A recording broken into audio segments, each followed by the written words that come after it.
મૂંઝાઈ ગઈ હતી કે શિયાળા પર બોલું કે ચોમાસા ઉપર, કેમ કે ગયા આખું અઠવાડિયું ખૂબ જ વરસાદ પડ્યો.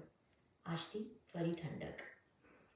લખ્યું છે સ્વેટર નીચે પહેરેલા જરા ઉજરડાયેલા ટી શર્ટની જેમ કેટલીક ઉજરડાયેલી લાગણીઓ, સપનાઓ, સમસ્યાઓ. હળવા હૂંફાળા સ્મિત નીચે હું સેજ સાચવી લઉં છું. માટે મને શિયાળો બહુ ગમે છે.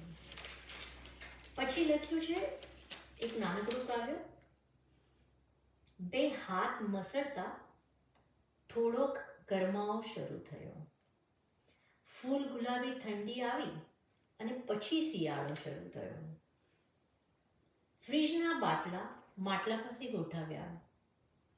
તજ સૂંઠથી ભરપૂર ઉકાળો અને કાવો પીવાનું શરૂ થયું. બે હાથ મસળતા થોડો ગરમાવો શરૂ થયો. બત્તીનો પ્રકાશ હવે સેજ ધૂંધળો લાગે. ધૂળ ધુમાડા આઘા ગયા. ધુમ્મસનો પાલવ પરોડે લહેરાતો શરૂ થયો. બે હાથ મસળતા થોડો ગરમાવો શરૂ થયો.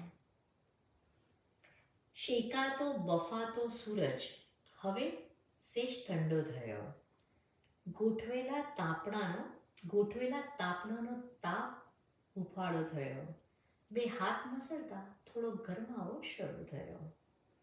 સવારની નીંદર વધુ મજાની લાગવા લાગી. રજાઈનો એ સ્પર્શ સુવાળો શરૂ થયો. અને બે લાઈન બીજી લખી છે. કવિતાનો ભાગ નથી, કોઈ ક્ષણે સેજ આમ જ વાળું છે. ફરીવાર જો તારી બે હથેળીની વચ્ચે ચહેરો મૂકવા મળે તો કેટલું સારું. આ શિયાળામાં સેજ તારી સાથે કોફીના ઘૂંટ પીવા મળે તો કેવું સારું. ફરી જો તારી બે હથેળીની વચ્ચે ચહેરો મૂકવા મળે તો કેવું સારું. અને જતા આવતા રસ્તામાં સુકાયેલા ઝાડ દેખાય અને એના પરથી પ્રેરણા થાય અને આ કવિતા લખાણી છે. હવે શિયાળાની કડકડતી ઠંડકમાં સુકાઈને તદ્દન ઊભા છે આ વૃક્ષો, પણ એકદમ અડીખમ આ વૃક્ષો.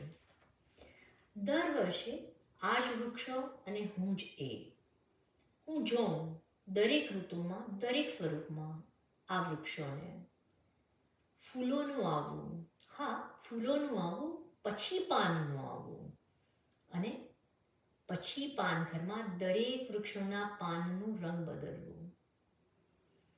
શિયાળો આવતા જ પાનોનું ખરી જવું, આ બધું જ. શિયાળામાં જ્યારે જોઉં ત્યારે થડ અને ડાળીઓ બધું ખેરવી નાખી ટાળ સહન કરે, અને છતાંય આ સુકાયેલા ડુંડલા મને સુંદર લાગે. મને સુકાયેલા વૃક્ષોની કતાર પ્રેરણા, સાહસ અને હિંમત આપે. જ્યાં ટાળમાં બધા હૂંફ શોધે છે, કેટલાય પ્રાણીઓ તો હાઇબરનેટ થઈ જાય છે. એવામાં વૃક્ષો એકદમ અડીખમ ઊભા છે.